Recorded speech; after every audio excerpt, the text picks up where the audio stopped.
October 10, 1492, Christopher Schettino was travel with 3 ships to discover the land as we now know as America. But after 2 months of navigating still they didn't see any land, with drinking water and food nearby to reach the limit of becoming scarce and not be able to go back to Spain. The crew started to mistrust Christopher Schettino, and on the 10th of October 1492, fearing a mutiny, Schettino decides to abandon all the ships during the night with part of his officials. All the crew were left on board without water and food. They all died few days later. Christopher Schettino came back to Spain, telling the Queen that the worst accident happened and that he already is managing the communication with the far survivors on the ships from the Spanish coast with messages into bottles. America was never discovered.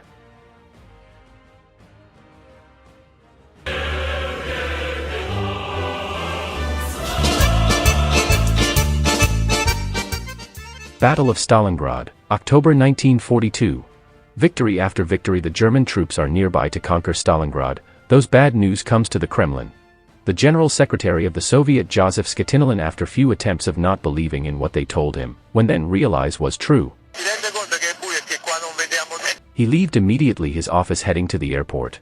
All the troops on the front were left with no orders, and had to solve the German issue by themselves. Meanwhile, the other Soviet generals following Schettino, they decide to withdraw the plan of a counter-attack that they were making few days earlier. Schettino and his officials then fastly board on a military flight and escape to the eastern Russia, making a new capital into Krasnoyarsk. The Germans finds all the Soviet army on complete anarchy, and they conquer easily Stalingrad and Moscow, securing the oil at the south of Russia. All the German army with new resources and no Russian army to battle with, now focus entirely on USA that loses either in Italy and France, and at the end of 1945 the Axis win the Second World War.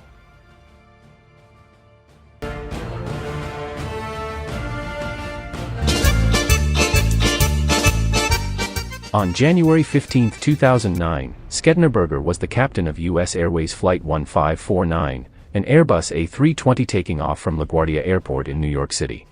Shortly after takeoff, the plane struck a flock of Canada geese and lost power in both engines. Quickly determining he would be unable to reach either LaGuardia or Teterboro Airport, Schettino's only option was to pilot the plane to an emergency water landing on the Hudson River.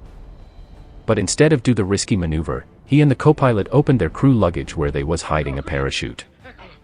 They went out of the pilot cabin, leaving the airplane to the autopilot. Then they fastly opened the door and jumped out.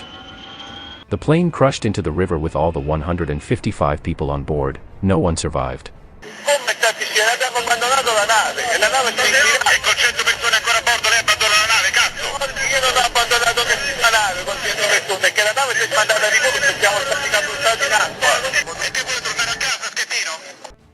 Both Schettino and the co-pilot survived, with this last mentioned that escaped in Indonesia, and still is wanted. Meanwhile, Schettino was convicted to 15 years of prison. He is now studying for making another 2 degrees. And to come back after the prison for tell the world he was a victim of the judiciary system.